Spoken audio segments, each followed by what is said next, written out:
Spoštovane gledalke in gledalci, dobrodošli v novem Sjolovem podcastu.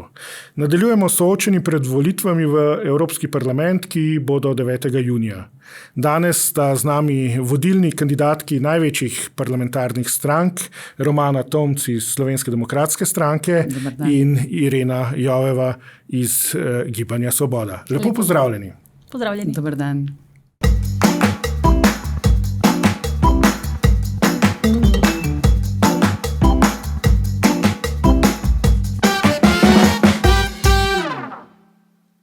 Iz Slovenije bomo letos prvič volili kar 9 poslancev v Evropski parlament in čeprav se zdi, da tudi s tem pomen Slovenije v EU raste in ob letošnji 20. obletnici članstva smo tudi poslušali ocene, koliko smo pridobili s članstvom.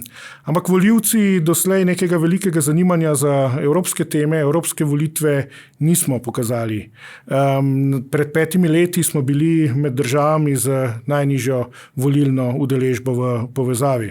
Raziskave sicer napovedujejo, da bo letos morda nekoliko bolje, ampak na to bomo morali še počakati. Kaj menita vedve, zakaj bi se volivci tokrat res morali podati na volišča v čim večjem številu? Najprej morda gospa Joveva. Jaz bi rekla, da je ključno tukaj predvsem z vidika legitimnosti, torej da v bistvu za volilno udeležbo večja, ko je, daš seveda večjo legitimnost tistim, ki so potem na koncu izbrani. Zdi se mi pomembno, da se ljudje zavedajo tudi tega, da če ne grejo na volitve oziroma voliti, da s tem prepuščajo odločitev nekomu drugemu ne nujno boljšo. Tudi Platon vemo, da je povedal, da nesodelovanje v političnem prostoru lahko prinese slabše vladarje. Tako da je zelo pomembno, da se ljudje tega zavedajo. Upam, da se tokrat vendarle bodo. Konec koncev bomo imeli še par drugih stvari, o katerih bomo odločali 9. junija, je pa seveda odgovornost tudi na politiki, na nas, da jim damo vedeti, zakaj so vsake volitve tako zelo pomembne. Vem, da se o evropskih zdaj veliko govori v smislu, da so prelomne, ampak dejansko res so, ker se odloča o tem, v kakšni Evropi si želimo živeti. In ponuditi morate seveda zelo dobro izbiro. Gospa Tomc, kaj vi mislite, zakaj je potrebno iti na volitve? Se strinjate po eni strani z gospo Jovevo? Resnično, to je jasno, da vsake volitve so pomembne, so izraz demokracije in ljudje imajo, bi rekla, na nek način moralno obveznost in pa seveda predvsem tudi priložnost, da sami odločajo o tem, kakšna bo njihova prihodnost. Evropske volitve tokrat so resnično ključnega pomena, zelo pomembne. V Evropi se dogajajo tektonski premiki.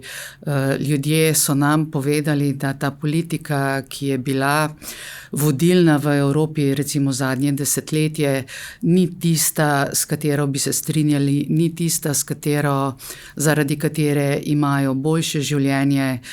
In kot vidimo tudi na volitvah v posameznih državah, se Evropa precej obrača v desno. Lahko rečem, da me to veseli, kajti Evropa se na ta način obrača tudi k zdravemu razumu in jaz pravim, da vesela bom velike udeležbe na volitvah in želim, da naši volivci katerikoli odločajo preudarno. Ker to Evropa v tem trenutku potrebuje, preveč je bilo iracionalnih odločitev, preveč je bilo odločitev, ki so bile morda narejene tudi z namenom, da se zgodi nekaj dobrega, pa vendarle so učinki pokazali, da ljudje zaradi tega trpijo in višje cene elektrike in višje davke, da je naše gospodarstvo v Evropi zaradi tega postalo nekonkurenčno, da imamo težave z varnostjo, da smo pravzaprav pred svetom popolnoma goli in bosi. Ampak tukaj verjetno treba povedati, prihajate iz največje politične skupine Evropske ljudske stranke, ki je imela že doslej večino. Tudi predsednica Evropske komisije prihaja iz te politične skupine. Zdaj pa pravite, da je bila politika, ki ste jo pravzaprav vi sooblikovali, ni bila najboljša. Kako odgovarjate na te Potrebno pomisleke? je razumeti delovanje evropske politike, ne? In evropsko politiko ne oblikuje samo predsednica Evropske komisije, ki je samo ena izmed mnogih. Meni je žal, da je ta predsednica pravzaprav ni bila preveč močna voditeljica, kar se kaže, kajti tudi če je imela kakšne dobre ideje, jih ni mogla uveljaviti niti v svojem kolegiju na Evropski komisiji, ki pa je bil pretežno sestavljen levo. In ona je samo ena izmed njih. Seveda je pomembna tudi sestava dveh preostalih institucij, ki krojijo usodo Evrope, to je sestava Evropskega sveta, kjer je bila do sedaj pretežno leva sestava evropskih vlad in tudi Evropskega parlamenta, kjer vam lahko zagotovim, da izmed 705 poslancev, kolikor trenutno jih je v Evropskem parlamentu, je velika večina usmerjenih levo, glasuje levo.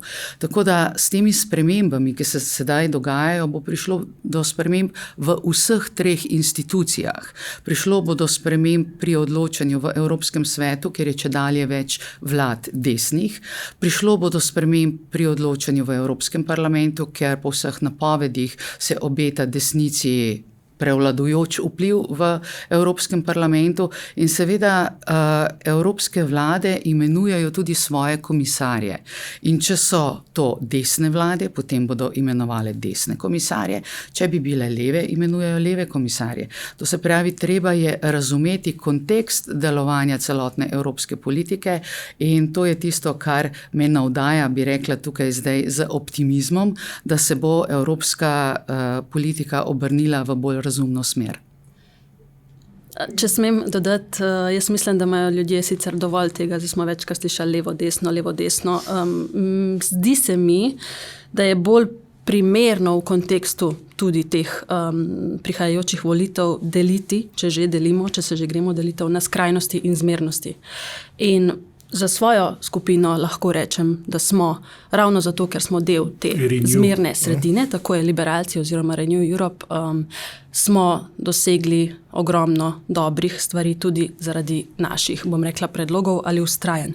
Skrajnosti si pa upam, da resnično nihče ne želi več v prihodnjem mandatu in upam, da bodo tudi ljudje doumeli, da to ne prinaša čisto nič dobrega, kvečemu bo samo slabo za kakršnekoli že prihajajoče odločitve, ki nas čakajo, čaka nas res ogromno izzivov, s tem se strinjava, ampak mislim, da je v bistvu najpomembnejše v Evropskem parlamentu, pa tudi v ostalih institucijah imeti neko iskreno željo in iskreno zagnanost, hkrati pa se tudi zavedati, da je politika pač stvar kompromisa, ampak ob tem ne zgubiti tistih osnovnih postulatov, temeljev, na katerih je nastala Evropska unija in ne zaiti v neke skrajnosti, ki smo jih pa gledali predvsem v zadnjih mesecih tudi v aktualnem mandatu z vidika določenih sprejemanj kompromisov ali padca določenih uredb in tako naprej.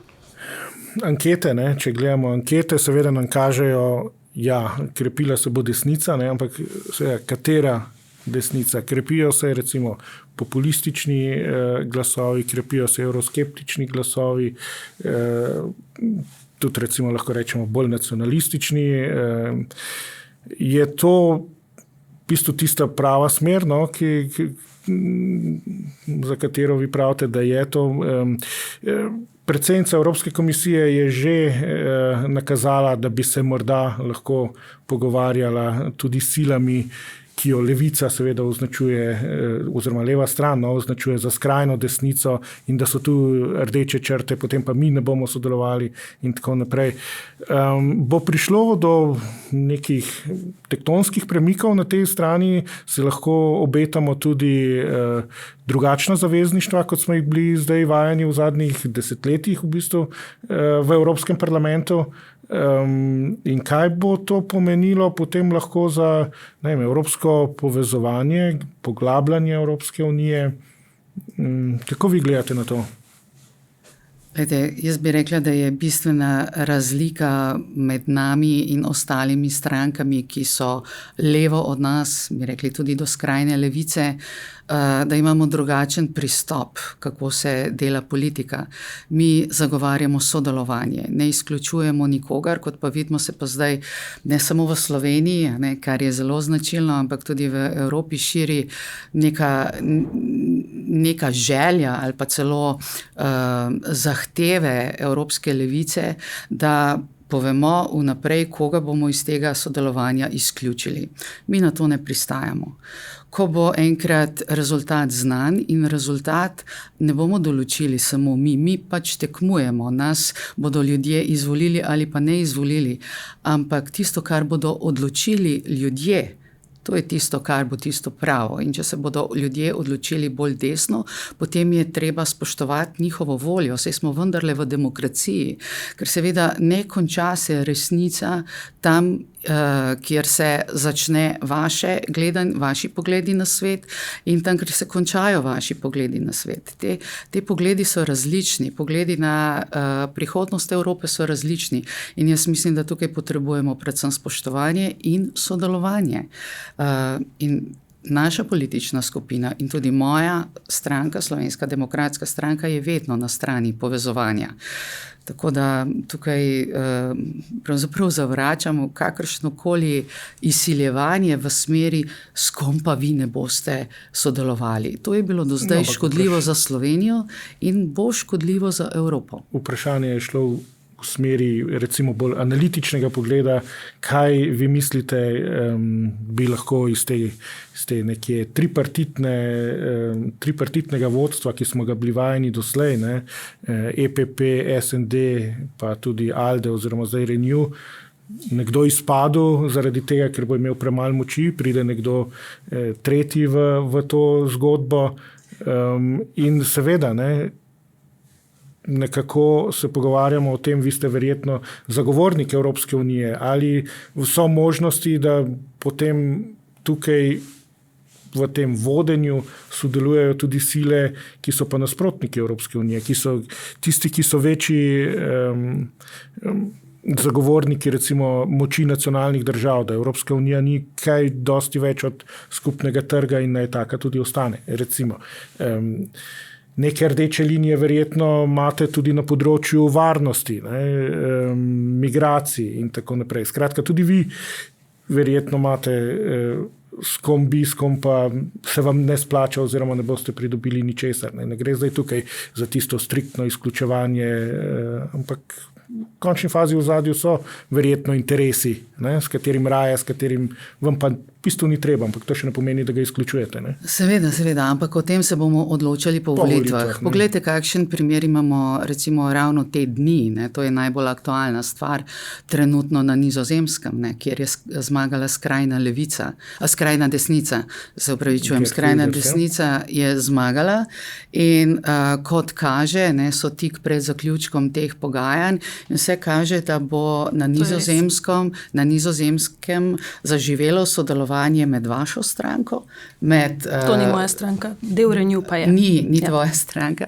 Zanimivo, Irena se distancira. Ne? Ja, od takih pa ja. Torej na Nizozemskem, ker vidijo, da je edina možnost v tem, da se stavijo neko vlado, ne, ki bo vodila Nizozemsko, sodelovanje vseh teh skupin in tukaj znotraj so se znašli tako skrajni desničari kot liberalci. Obeta se pa celo socialistično vodstvo, če bo do tega prišlo. In to bo mogoče tudi nov vzorec sodelovanja v Evropski uniji. Ne? Če je Nizozemska, ne, ki jo imamo za neko razvito, napredno državo, pristala na to, zavedajoč se, ne, da kaj je druga alternativa. Druga alternativa je popoln razpad. Ljudje so jasno povedali, brezvladje, ljudje so jasno povedali, koga si želijo oziroma kakšno politiko si želijo za Nizozemsko v nadaljevanju, ampak ti politiki, čeprav jih vi označujete z samimi skrajnimi izrazi, so dovolj modri, da so pristali na kompromis in bodo oblikovali vlado, ki bo lahko v nadaljevanju omogočila, da Nizozemska nadaljuje nadaljuje svojo pot, uspešno pot, gospodarsko gledano. Ne? Sodelovanje je seveda na mestu. Jaz ne izključujem kar vnaprej, kar tako, za brez veze, oziroma mi.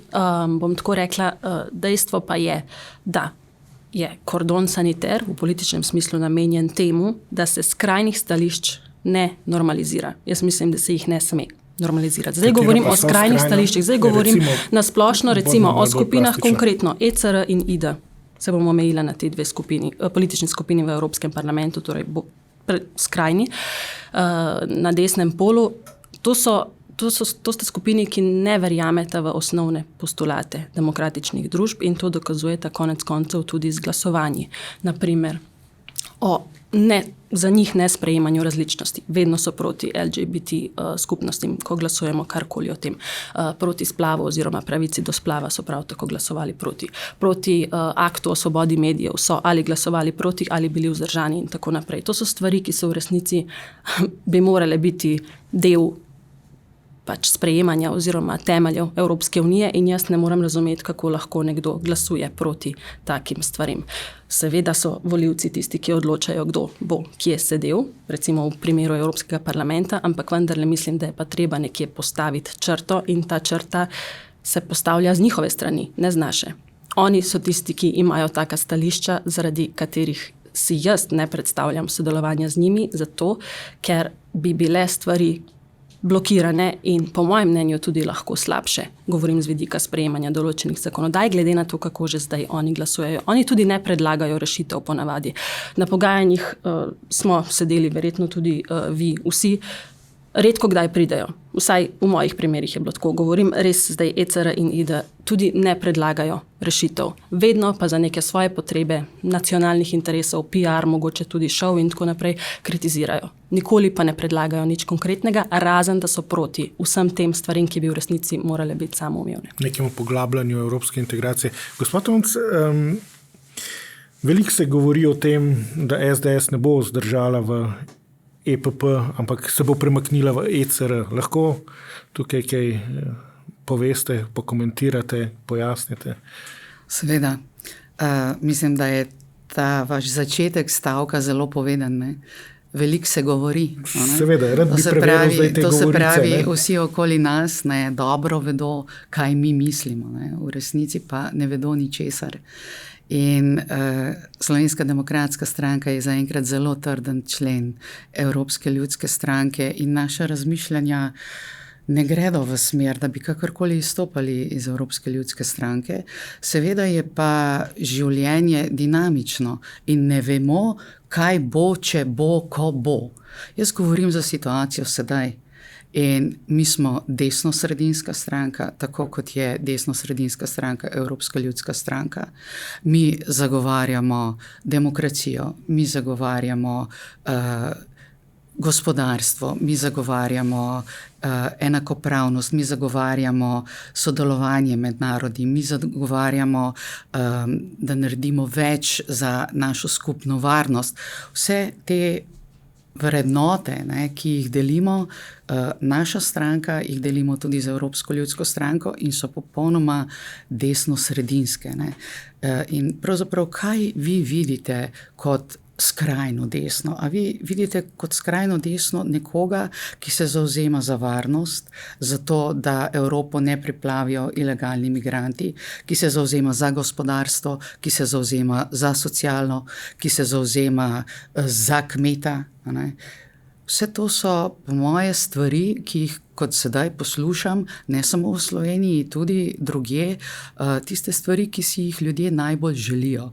In to je najbrž tudi razlog za to, da se njihova volilna izbira, zaenkrat so to anketni vprašalniki, premika bolj v desno, ker vidijo desno politiko kot tisto, ki bo znala popeljati Evropo naprej v smer, v katero si oni želijo.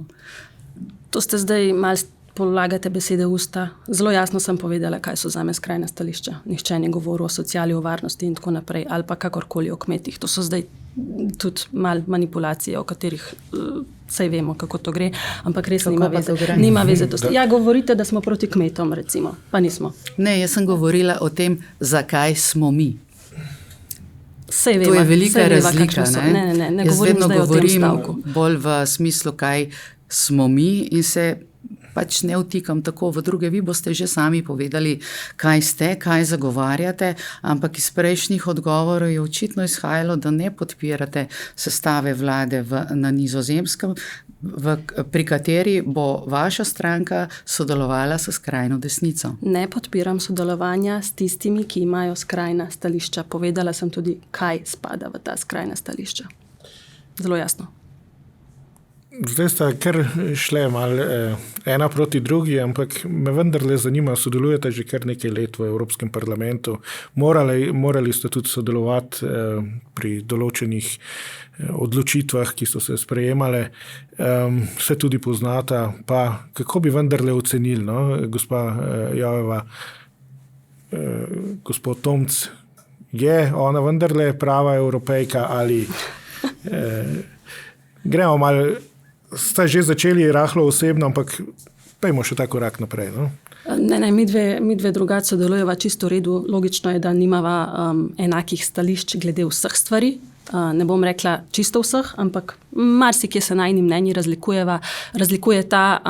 Jaz recimo zelo cenim tvoje delo na področju sociale oziroma v odboru za zaposlovanje in socialne zadeve, kjer sva sedeli skupaj, nekaj časa sem bila polnopravna članica tam, velikokrat glasovala recimo drugače od svoje skupine, od liberalcev, kar pomeni, kar je dokazno, da ne ravnam po nekih navodilih, da razmišljam s svojo glavo, ampak vendarle, določene stvari pa se preprosto ne moreva strinjati. Recimo, izpostavila bom recimo akt o svobodi medijev, kjer sem sodelovala kot eno od pogajalk. Vi ste bili, mislim, da vzdržani. In recimo take stvari so potem se jasno pokažejo, ne vem, glede svobode medijev, kako in kaj s tem, da je bila glavna poročevalka iz vaše politične skupine. Ne. Tako, pač z enimi stvarmi se strinjava, z drugimi ne, ampak to ne pomeni, da se, ne vem, grdo gledava oziroma da se ne da zmeniti. Nekak normalna politična tekma, torej... Z moje strani, ja. Je pa res, da tudi zelo jasno povem, ne, da kje se strinjamo in kje se ne strinjamo. In volivci naj potem povejo, komu bolj verjamejo in zaupajo. Gospod Tomc, kako vi gledate, gospod Jovevo? Si zasluži biti še enkrat evropska poslanka, po vašem mnenju? O tem bodo zagotovo edini, ki lahko o tem sodijo, so volivci. Tako da tukaj pravzaprav moje mnenje ne šteje nič. Drži pa to, kar je Irena povedala, da najna politična stališča so včasih tudi enaka, ampak v mnogo primerih tudi različna, kar je popolnoma normalno. Jaz zelo jasno povem, da zagovarjam desno-sredinska stališča, vem zakaj, imam izkušnje v evropskem političnem prostoru, kar mogoče teh političnih izkušenj Ireni vendarle nekoliko manjka, ker en mandat je razlika, kot če jih... Ne samo en mandat, v tem enem mandatu se človek lahko tudi marsičesa nauči, vendar bolj to, da pred tem mandatom ni delovala v politiki in mogoče je to vendarle nek handicap, ampak o tem bo že Irena sama vedela, kako in kaj. Lahko ostanemo pri tem, da je popolnoma normalno, da so najna politična stališča različna, ker so pač v različnih strankah, vsaka zagovarja svoje, volivci bodo pa povedali, katera stališča so tista, ki jih bolj podpirajo. Ok, pa se premaknemo na evropsko povezanost. Kaj zagovarjate? Zagovarjate poglabljanje Evropske unije? Potrebujemo več Evrope ali imamo zdaj ravno prav ali imamo pravzaprav preveč? Kaj mislite? Vi to sprašujete v smislu večje pristojnosti evropskih institucij ali širjenja Evropske unije na druge države? Poglabljanje integracije, skratka, recimo, ne vem, večje pristojnosti Evropske unije na področju davkov, na področju zdravstva v končni fazi in takih stvari, ki so še v nacionalni pristojnosti, pa potekajo pogovori o večji harmonizaciji, večjemu približevanju, ne vem, recimo narediti nekaj podobnega, kot je evro na davčnem področju. Večje poglabljanje, skratka, v smislu politik, večje povezovanje Evropske unije, cilj na koncu, recimo, federalne združene države Evrope. Tukaj se mi zdi, da SDS ima vendarle malo nekih rezerv, gleda mačkem bolj previdno. Kako vi recimo gledate na to stvar? Se strinjam z vami. Jaz mislim, da je povezovanje nad vse koristno in smo za to, da se Evropa bolj povezuje, vendar da ne prinesemo vseh pristojnosti na Bruselj. Vsekakor moramo biti pri prenosu pristojnosti zelo previdni, ne? In niti podrazno ne zagovarjam Združenih držav Evropske unije. Jaz mislim, da smo mi Evropa, kjer je ravno to, da smo Evropa različnih držav, različnih narodov, vendar za neko skupno zgodovino, za istimi krščanskimi koreninami, da je to velika dodana vrednost. Vendar želim, da se ohrani tudi določena samostojnost držav, da same odločajo o pomembnih stvareh, da so suverene pri odločitvah, in mislim, da je tudi zadnji čas pokazal, zadnje desetletje, če želite, pokazalo to, da preveč prenašanja pristojnosti na evropske institucije enostavno ni v redu. Ne? Ampak če gremo na nivo, recimo, ko ste zdaj začeli, na nivo teh temeljnih vrednot Evropske unije, delimo temeljne prava vrednote in tako naprej. Seveda. Vidimo, da ima Evropska unija kar nekaj težav pri doseganju enotnosti že v teh temeljih. Govorim tukaj predvsem recimo o Madžarski, o Poljski do nedavnega, kjer je bilo kar veliko konflikta znotraj Evropske unije. Tega ne moramo zanikati. Kar jaz tukaj očitam evropskim institucijam, so predvsem dvojna merila. Ne?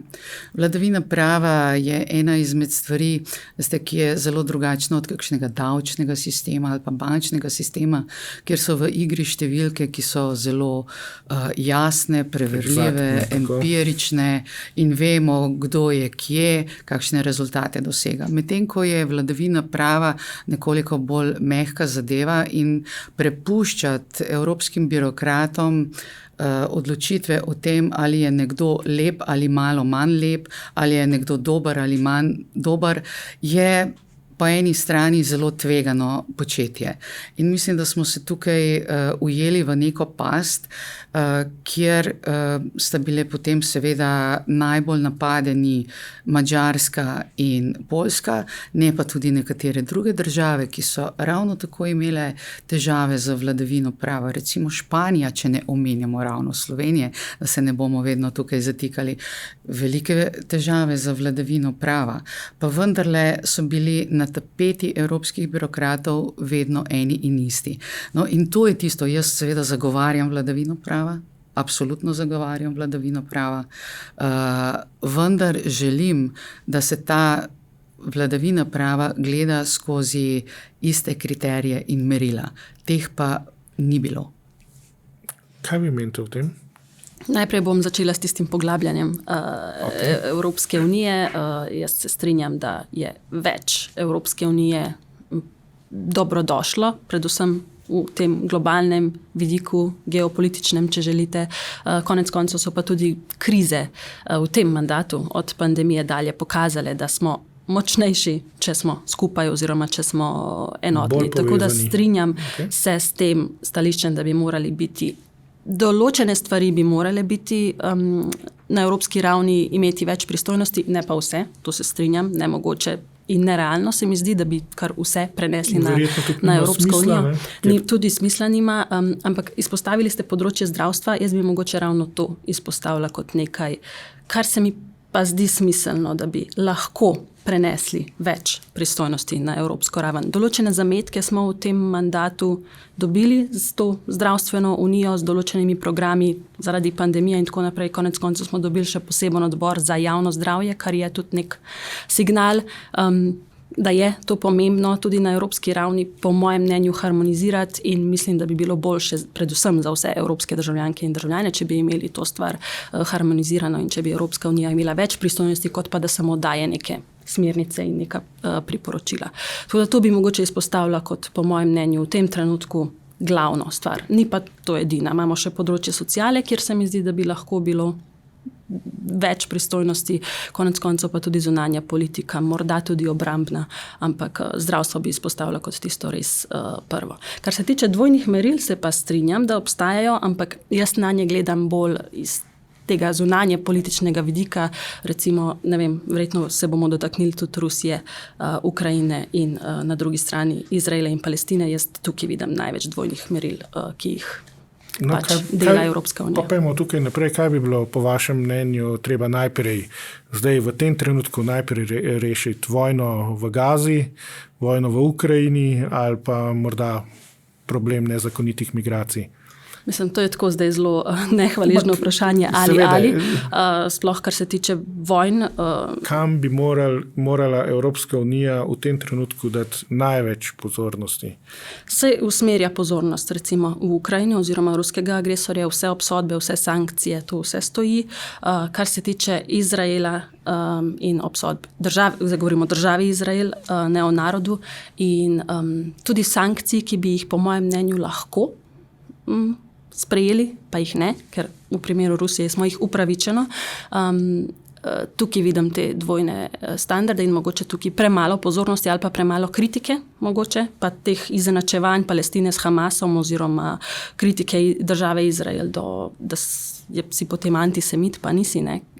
Ker seveda ni zdaj kar cela ves narod kriv za to, kar se dogaja. Tukaj se mi zdi premalo. Kar se tiče migracij oziroma ilegalnih migracij, smo pa nedavno, mislim, da celo na zadnjem plenarnem zasedanju sprejeli končno ta famozni migracijski pakt, ki sicer ni popoln, ampak je vendarle nek korak naprej, po mojem mnenju, pri reševanju. Države potrdile tako? Tako, ki določa ki bi prinesel neke rešitve. Ja, učinkovitejše, hitrejše, predvsem vračanje, tako da bi moral biti manjši problem nezakonitih migracij, ki po mojem mnenju sicer niso največji problem tega sveta, v smislu, da zdaj govorimo o migracijah na splošno, ker vedno so in vedno bodo in mislim, da se moramo z njimi soočiti in s tem paktom se soočamo delno, čeprav še vedno pa nismo rešili osnovnega, to so pa integracije, ki se jih pa še moramo lotiti, predvidevam, da v naslednjem mandatu, upam se bom, da ne bo trajalo spet 10 let. Kaj vi menite, gospod Tomc? Recimo v teh treh perečih zadevah se bolj osredotočiti na nas same, migracije recimo, ne? Ali reševati te zelo pereče probleme v naši soseščini, ki bodo zelo verjetno tudi povzročale težave nam navznoter Evropske unije. Mislim, da bi bilo dobro, ne? Za vsako rešitev je dobro, da se zavedaš, kakšna je tvoja vloga in kakšna je tvoja moč. In Evropska unija ne bo rešila ne vojne v Ukrajini, ne vojne v Izraelu oziroma v Gazi. Lahko pa vpliva na to, kako bo zaščitila svoje meje pred vdorom ilegalnih migracij, ki se še vedno dogajajo in se bodo dogajale kljub temu, da je bil sprejet migracijski pakt, ki je tudi po moji oceni precej nepopoln in ima nekatere stvari, ki jih jaz enostavno ne morem podpreti. Ampak meni je nekako v uho padlo tudi izenačevanje, ki ga je naredila kolegica Irena med Rusijo kot agresorjem in Izraelom. Mislim, da nas to postavlja pač v neko čudno luč, ne? Teh stvari enostavno ne gre izenačevati. Ne vemo, kdo je začel napad na Gazo, vemo, da je bil to teroristični Hamas in mislim, da bi se morali... Napad na Gazo je bil posledica terorističnega napada Hamasa na Izrael. Ne? Ni začel Hamas napada na Gazo, to moramo povedati. Se opravičujem, ampak vzrok za to je seveda dejanje teroristične organizacije Hamas. In če pogledate, v kakšni situaciji smo danes, ne, v grozni, kjer trpi tudi civilno prebivalstvo, kjer jaz podpiram vse te humanitarne pomoči, ki jih nudi tudi Evropska unija, pa vendarle pogrešam še nekaj. Ne. Pogrešam pa to, da Hamas kot teroristična organizacija brezpogojno in takoj preda oziroma izpusti vse talce in ne vidim razloga, zakaj tega ne bi naredila, a ga kdo pozna, in seveda tudi položi orožje. Ne.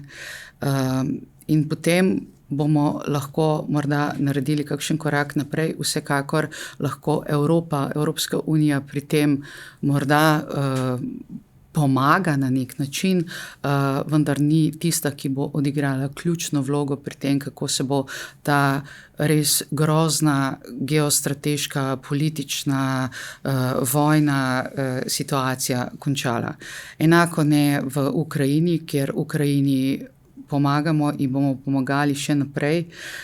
Lahko smo spremljali tudi to, sprejeli smo 12 paketov sankcij proti Rusiji.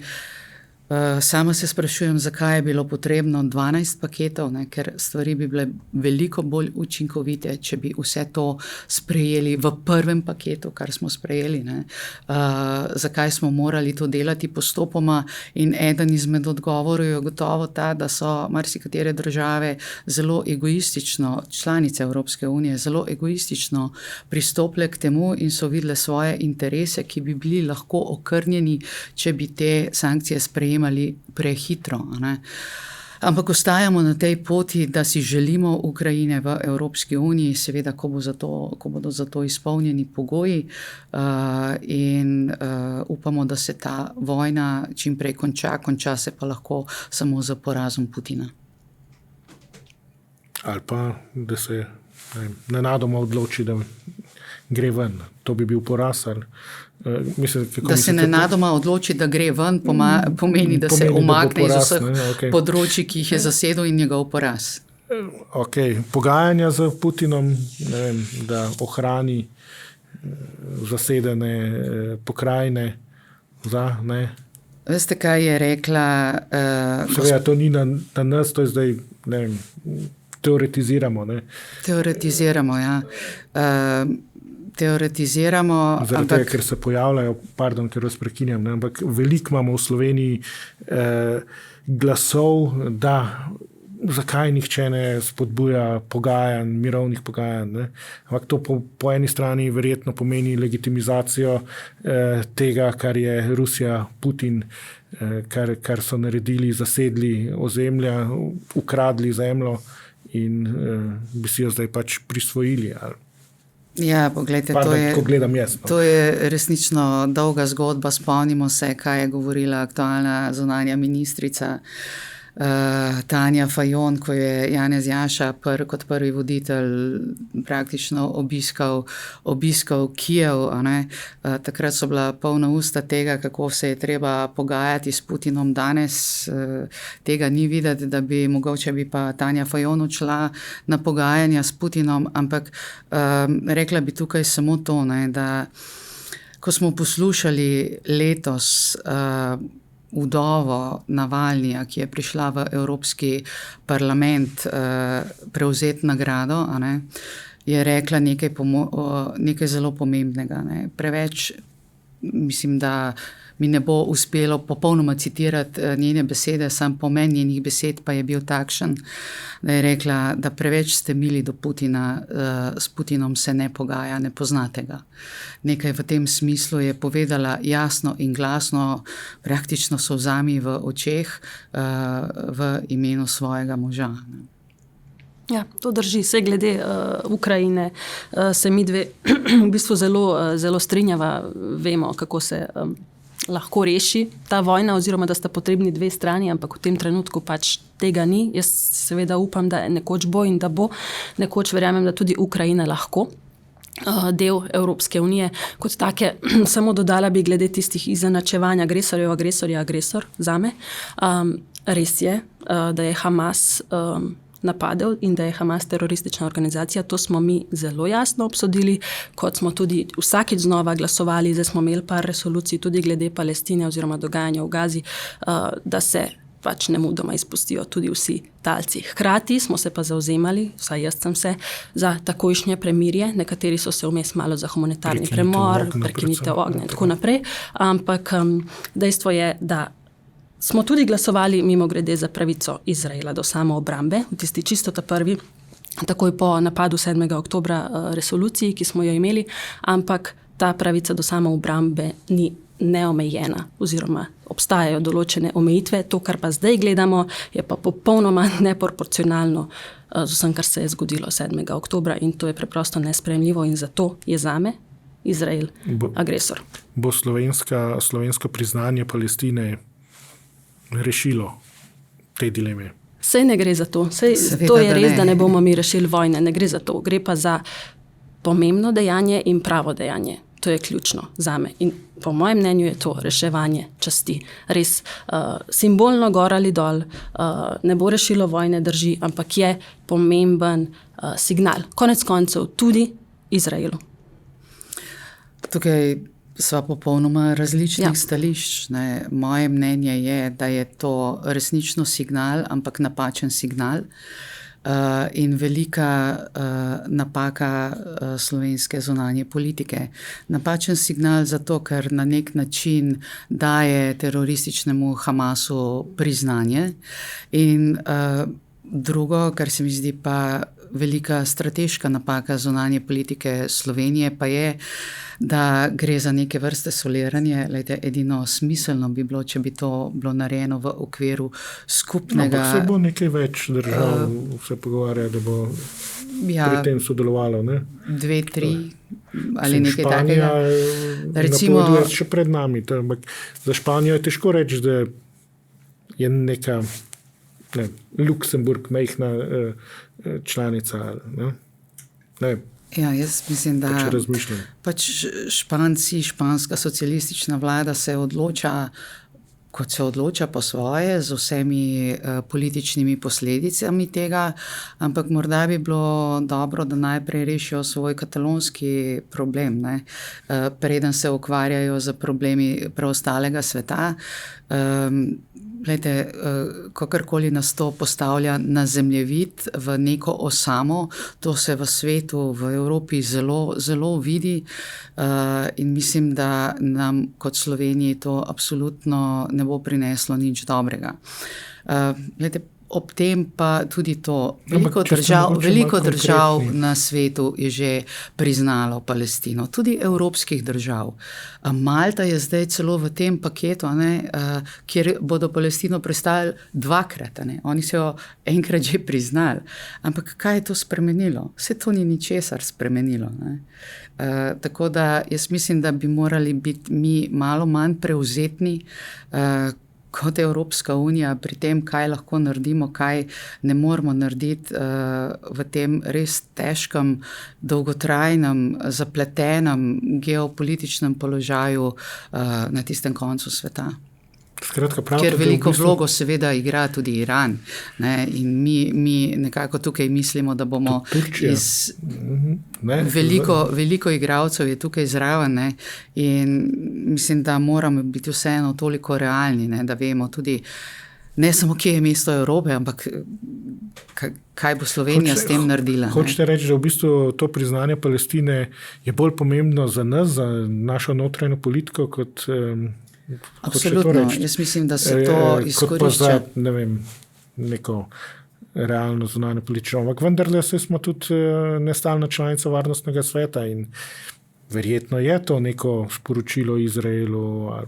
Seveda, da je sporočilo. Najbrž tudi zato zunanja ministrica ni bila sprejeta pri njihovih najvišjih predstavnikih Izraela. Izrael nam je zelo lepo pokazal, kaj si o tem misli, in nenazadnje pa pomislimo potem tudi na kolateralno škodo, ki se bo pokazala v gospodarskih odnosih Slovenije z Izraelom, ki to bo zagotovo sledilo.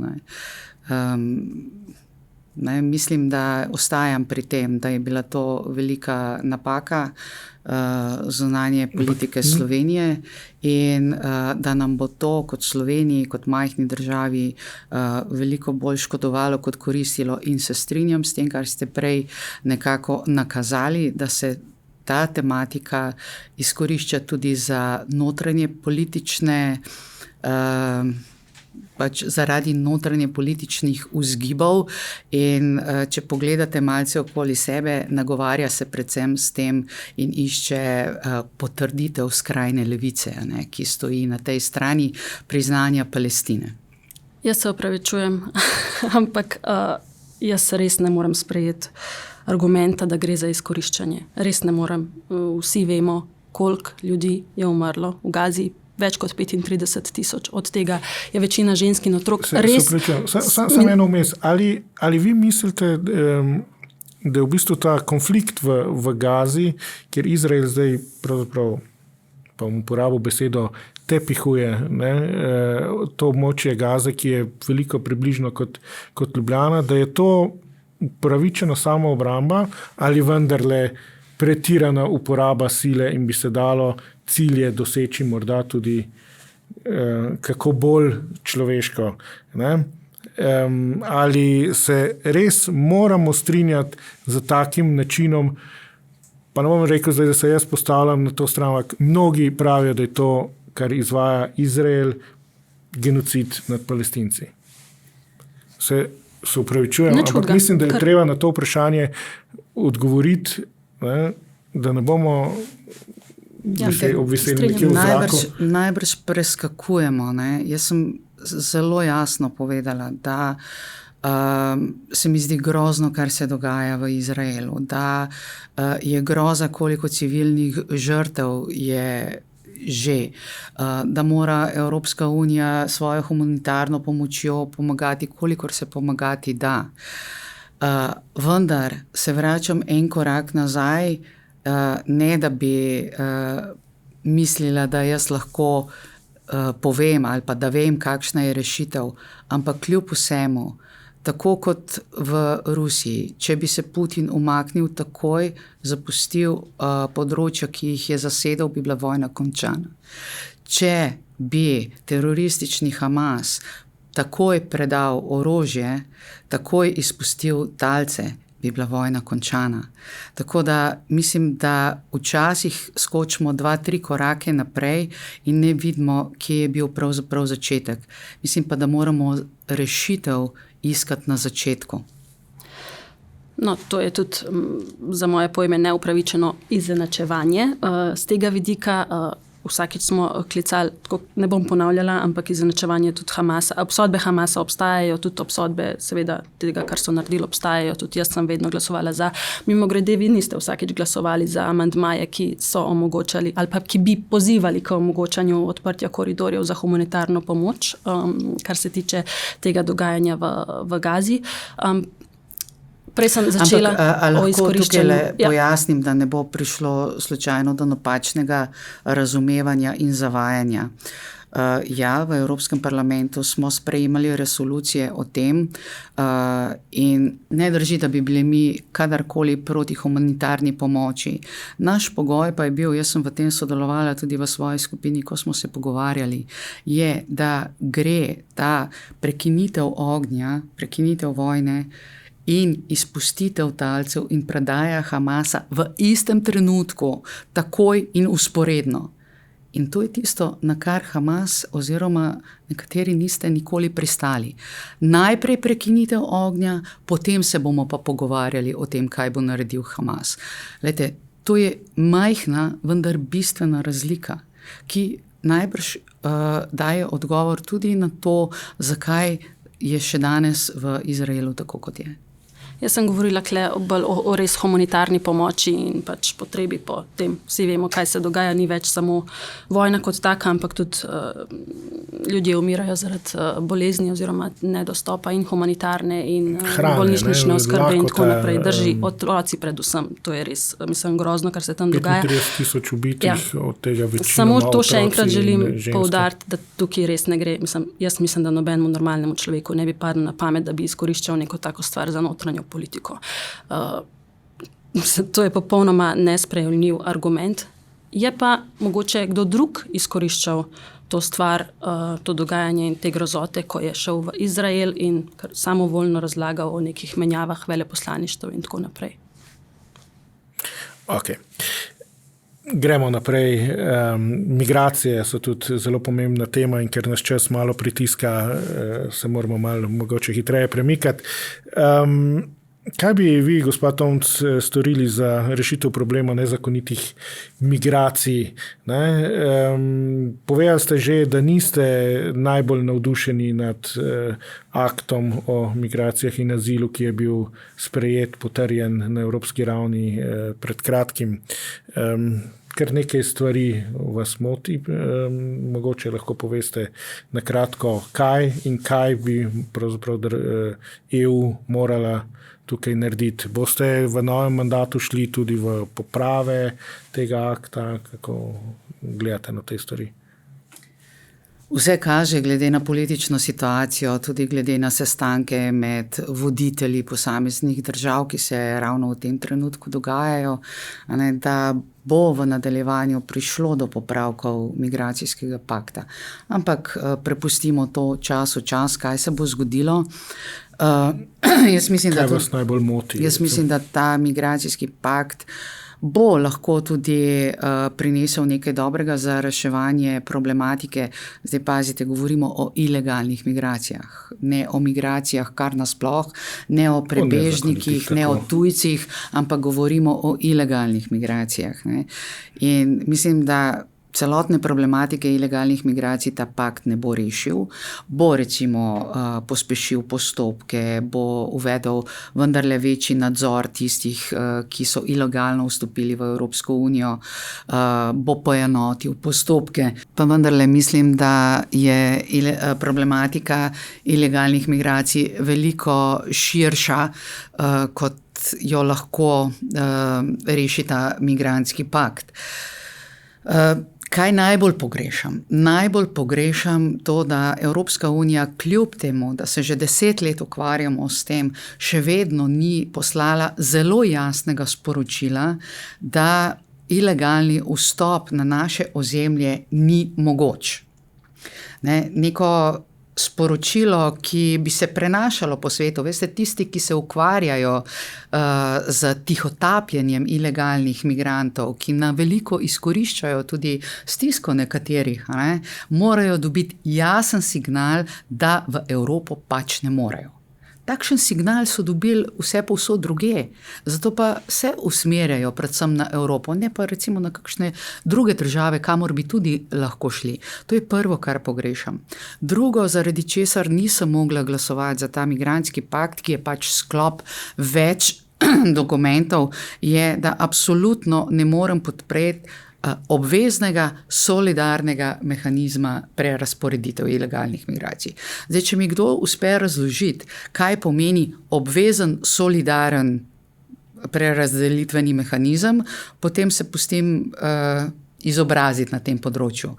Jaz mislim, da če je obvezen in če je solidaren, je potem odločitev vsake posamezne države članice, ali bo to solidarnost sprejela ali jo ne bo sprejela. In jaz sem proti. To je seveda, gre za obveznost neke države, in jaz sem proti temu, da se nekomu to vsiljuje. Se pa seveda strinjam, da bi morali več energije in vso pozornost usmeriti v to, da se ilegalne migracije rešujejo v državah izvora, da se prenese odločanje o vlogah za azil izven Evropske unije v tretje države in da imamo seveda striktno politiko vračanja. Kdor je v Evropsko unijo prišel na ilegalen način, mora vedeti, da ga bomo poslali nazaj v državo izvora oziroma v neko tretjo državo, s katero pa mora Evropska unija skleniti sporazume. Ker seveda ne moramo mi nekoga naložiti na avion, ta avion mora nekje tudi pristati. In ta država mora sprejeti te ilegalne migrante iz Evrope na podlagi dvostranskih sporazumov z posameznimi državami. Ti dvostranski sporazumi nastajajo, ne? In jaz upam, da jih bo v nadaljevanju čedalje več, tako da tudi na ta način bomo lahko to problematiko reševali. Jaz bi samo dodal, da migracijski pakt ni popoln, smo že povedali, se strinjava, čeprav je drugačno mnenje glede tega, kje ni popoln. Jaz sem izpostavila imenovalec vseh držav članic, številnih interesov, številnih rezerv. Vedno je tako, zato je tudi trajalo 10 let, ker je marsikdo tudi blokiral, govorimo o voditeljih državah članic, zaradi tega tudi nismo mogli priti prej, ali pa niso mogli še v prejšnjem mandatu priti do neke rešitve. Jaz vseeno mislim, da je to nek korak v pravo smer, predvsem zaradi teh enotnih pravil, učinkovitejšega vračanja, hitrejšega vračanja, seveda je na državah članicah zdaj, da to implementirajo, kako se bo to implementiralo, a se bodo pokazale kakšne napake. Če se bo karkoli pokazalo, je seveda edino logično, da se zadeve popravijo, dopolnijo kakorkoli. Glede solidarnostnega mehanizma bi samo rada dodala, da ne bo izpadlo, kot da zdaj mora čisto vsaka država sprejeti. Mimogrede to potem niso več nezakoniti migranti, ki se jih sprejema, ampak tisti ljudje, ki so lahko potem del Evropske unije oziroma ki so zakonito tukaj. Ampak ne gre za to, da jih morajo lahko tudi finančno podpre država članica. To smo sprejeli v paktu. Ja, sej proti temu jaz odločno nasprotujem. Ampak ne gre samo za vsiljevanje. Če ne boš fizično vzel nekega človeka, potem boš moral za to plačati ustrezno nadomestilo. Sej to je praktično obveznost. Velik pritisk, ki ga imajo recimo predvsem južne članice, Italija, tudi Grčija in Španija, to pomembno vpliva na njihov razvojni potencial, ker morajo veliko sredstev nameniti za te migracije. Te migranti si želijo iti, na sever, ampak hočem reči, nekaj mogoče eno solidarnost, pa vendar ne moramo pokazati tudi, tako kot jo kažemo v končni fazi v kohezijskih politikah. Se strinjam, prvo, kar je potrebno poudariti, je, da imamo nek Schengen in države članice zunanje šengenske meje, ki so se zavezale, ko so vstopale v Schengen, da bodo varovale naše meje. Zato imajo na voljo veliko tudi evropskih sredstev, imajo tudi Frontex na voljo, če ga želijo izkoristiti, in njihova obveznost je, da varujejo meje. Jaz razumem, da je padlo nekomu kamen od srca, če bo vedel, če pa slučajno to mi ne bo uspelo, če se pa ne bom dovolj potrudil, potem bom pa tukaj v ozadju itak imel zagotovilo, da bodo to breme prevzeli namesto mene nekateri drugi. In to, kar ste omenili, da pridajo ilegalni migranti na ilegalni način, recimo v Italijo, in si želijo na sever, se tam sploh nočejo ostati. Poslušajte, kakšen pristop pa je to?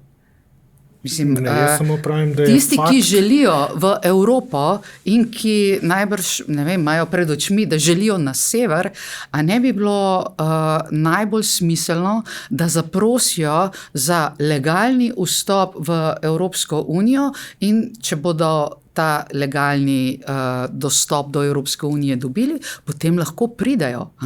Potem pa govorimo... S tem se tukaj verjetno nimamo konflikta. Mi imamo konflikt samo tam, ali lahko nekdo na ilegalen način vstopa v Evropsko unijo in zahteva svoje pravice ali ne.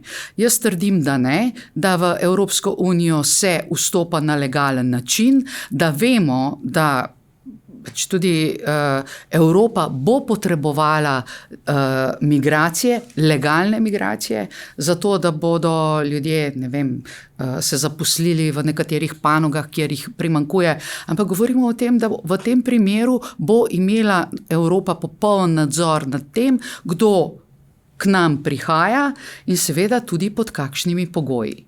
In jaz mislim, da tukaj ni konflikta. Ne. Problem je pa v tem, kako te ilegalni migranti vendarle pridejo in mi jih seveda ne zaznamo. Kako jih ne zaznamo? Mi bi jih morali zaznati. Če jih ne zaznamo, je z nami nekaj zelo narobe. Če mi ilegalnih migrantov ne zaznamo, če vi ne zaznate nekoga, ki vam je nepooblaščeno vstopil v vašo hišo, potem imamo problem, ne? Imate problem, a ne? Točno to, ne? Torej, mi bi morali vse to zaznati in o tem govorim. Govorim o skrbnem varovanju šengenskih meja, kjer vemo, kdo prihaja v Evropo in kdor prihaja v Evropo, mora priti na legalen način.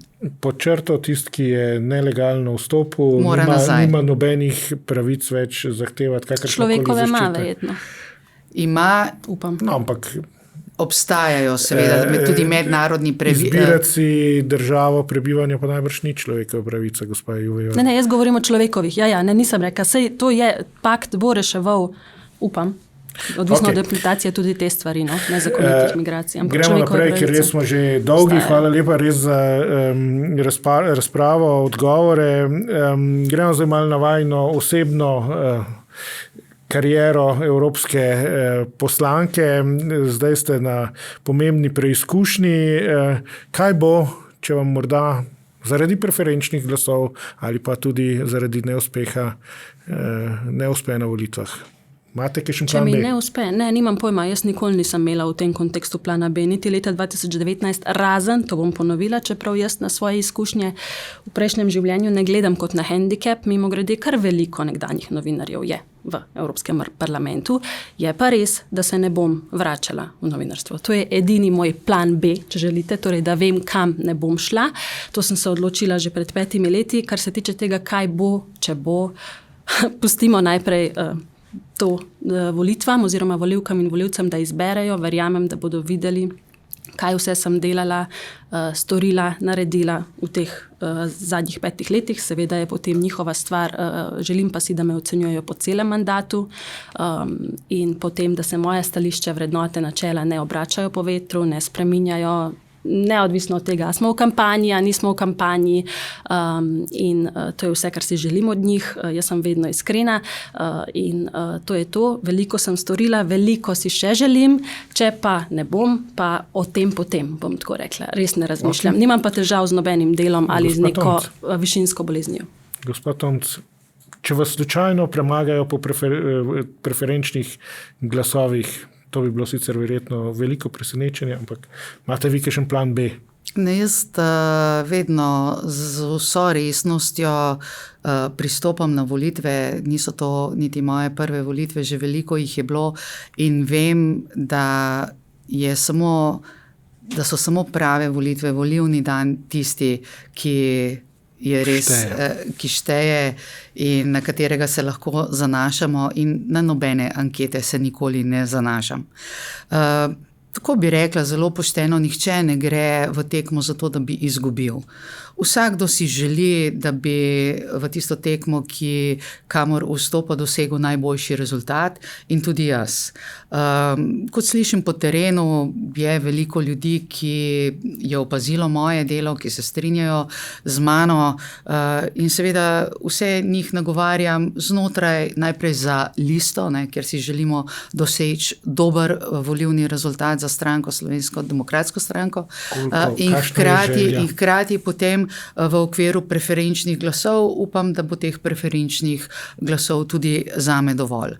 Če pa se pač ta računica ne bo išla, potem je pa naslednji dan po volitvah ravno tako nov dan, ki bo pomenil najbrž neko drugačno pot naprej, ampak tako kot je rekla pa tudi kolegica, o tem bomo razmišljali potem, ko bo nujno o tem razmišljati. Kakšne so želje, pričakovanja, koliko evropskih poslancev bo za vas jih pričakujete, kaj bo uspeh, kaj bo neuspeh? Mogoče začnete vi, vam kažejo ankete najboljše. Super. Resnično tudi kot stranka zelo, bom rekla, preudarno in resno pristopamo k tem volitvam, se redno dobivamo, usklajujemo svoja stališča, mnenja, analiziramo vse to, vendar nikoli ne štejemo mandatov.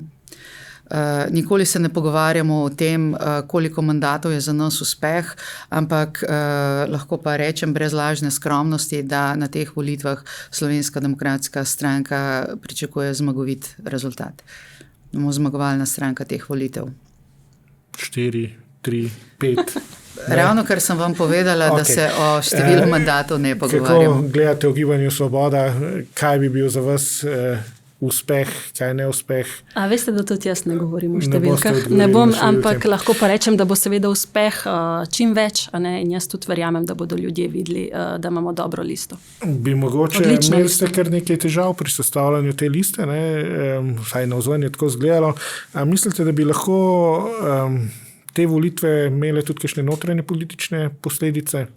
Lepo ste rekli, da so težave izgledale navzven. V resnici ni bilo nobenih težav, to so normalni strankarski postopki, demokratični postopki, organi so odločili, kot so odločili in drame tukaj ni bilo in je tudi ne bo. Z moje strani sigurno ne bo nihče dobil, lista je kompetentna in dobra. Kar se tiče posledic na notranje političnem prizorišču, mislite v kontekstu tega, kdo bo koliko dobil mandatov in da bo to potem se poznalo?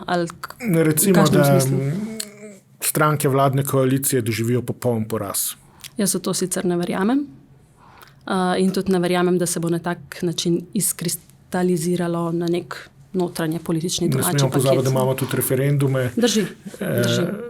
In kar nekaj v bistvu teh političnih železij je v ognju, na obeh straneh pravzaprav. Drži, ampak mislim, da ne bo nobenih težav z tega vidika. Mnogi ocenjujejo, da bodo te volitve kot neke vrste midterms, umestne volitve za preizkus za koalicijo. Mislim, saj vedno se glasuje na koncu dneva tudi za stranko, tudi na evropskih volitvah se delno bo, je pa res in tudi pozivam ljudi, da ne izkoristijo ravno to, kar imajo na teh evropskih volitvah in to so preferenčni glasovi oziroma glasovanje za človeka. Ok. Kako pomembna je za vas integriteta politika in neobremenjenost s korupcijo? Od 1 do 10 ali kako? Tukaj smo lahko... Ja, vi ste ena izmed redkih, ki je transparentno razkrivala podatke o svojih porabah in tako naprej. Na drugi strani, kaj pa vem, imate kandidatno listo, je vse ok? Ja. Po mojem vedenju je. Jaz zdaj govorim lahko izključno zase v tem mandatu, da sem res 100% transparentna in glede objave lobističnih stikov, tako se jim reče, ne samo svojih, tudi od ekipe, in glede objave mesečne porabe pavšala. To sem obljubila pred volitvami, še prejšnjimi, in to počnem ves čas, čisto od začetka in tudi v nadaljevanju še bom. Zame je transparentnost, integriteta in posledično seveda tudi boj proti korupciji na najvišjem možnem mestu, ker je to v bistvu, od tega je odvisno tudi zaupanje ljudi in jaz sem tukaj 100%. Govorim tudi zato, ker se odpira neka parlamentarna preiskava v državnem zboru, po drugi strani že poteka parlamentarna preiskava o domnevno spornem financiranju stranke SDS. Kako vi gledate v bistvu na ta problem integritete, korupcije? Imate kakšno? Absolutno nimam s tem nobenih težav. Mi smo tudi v Evropskem parlamentu podvrženi, rekla, zelo, zelo podrobnemu nadzoru. Ne nazadnje poročamo vse tudi protikorupcijski komisiji do vsakega centa naših prihodkov, tako da nadzirajo nas znotraj parlamenta, sprejemamo najrazličnejše zahteve, predpise, kaj vse še moramo poročati predvsem zaradi tega, ker se sem pa tja odkrije kakšna korupcija tudi v Evropskem parlamentu in najbrž veste, smo imeli pred nedavnim gromozanski škandal z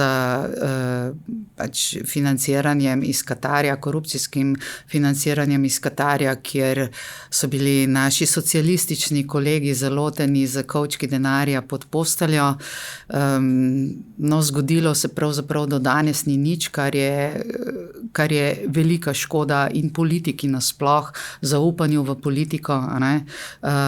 Razen tega, da smo tisti, ki imamo integriteto, ki pošteno prikazujemo svoje prihodke, ki vsem poročamo, dobili še nekaj novih birokratskih opravil za narediti. Gospa, ki pa je bila obtožena korupcije, se pa še vedno prosto sprehaja po parlamentu.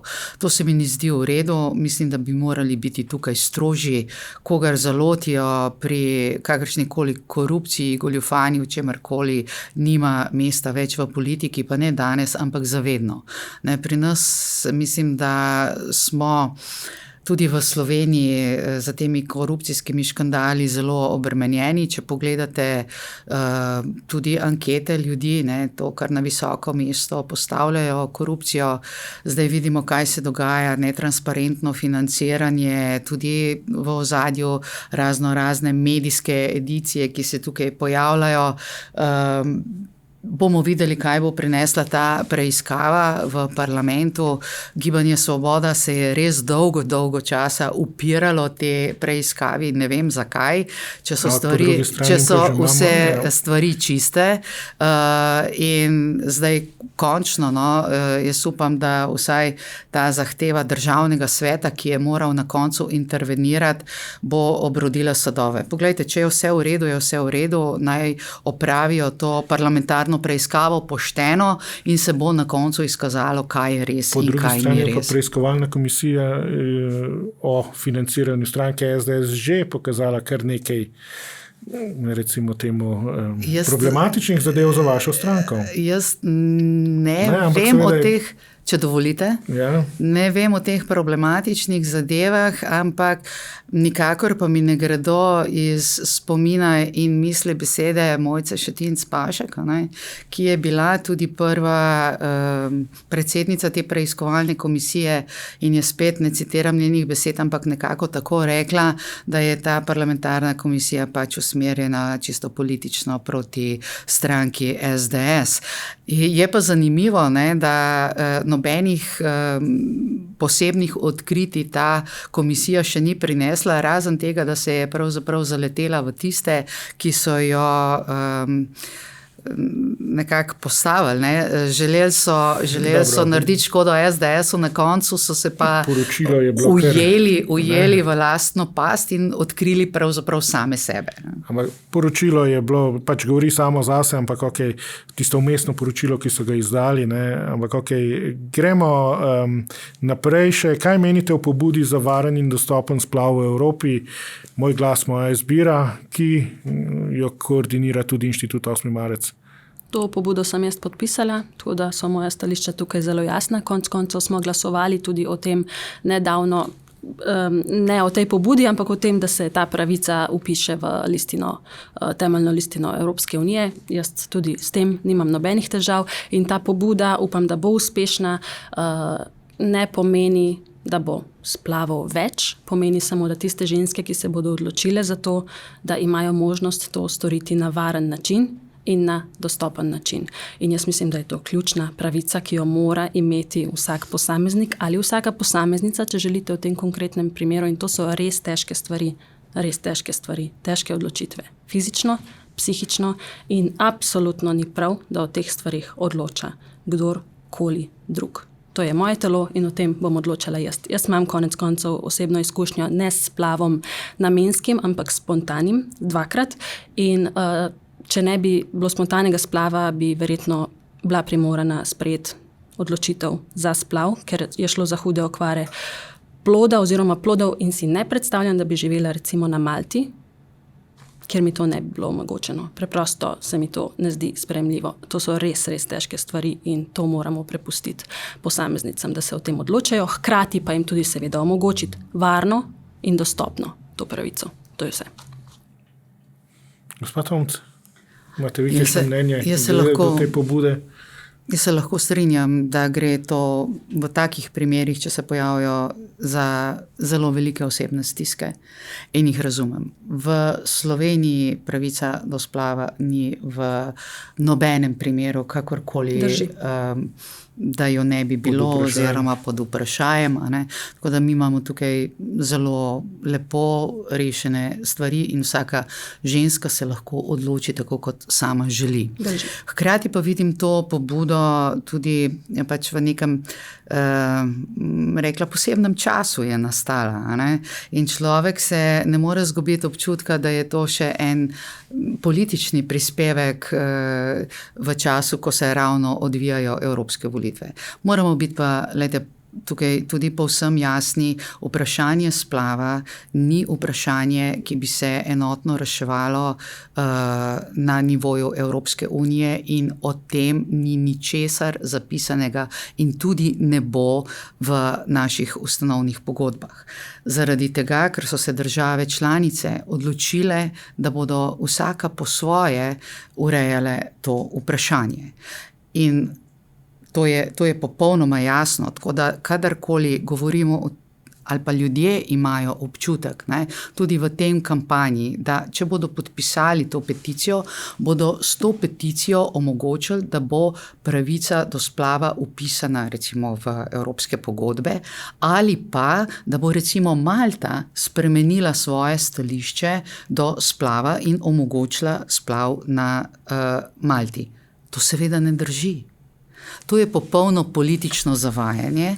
Gre za to, če dovolite, da razložim, gre za to, da če bo ta peticija ali državljanska pobuda uspela, potem bo Evropska komisija razmislila o tem, ali bi ustanovila sklad ali karkoli se bo že temu reklo, namenila evropski denar za to, da bi recimo lahko ženske, ki imajo manjšo dostopnost do splava, pri nas je to v soseščini recimo Hrvaška, kjer mnoge ženske iz Hrvaške pridejo tudi v Slovenijo, da bi bil ta strošek, ki ga bodo imele s splavom, financiran iz evropskih sredstev.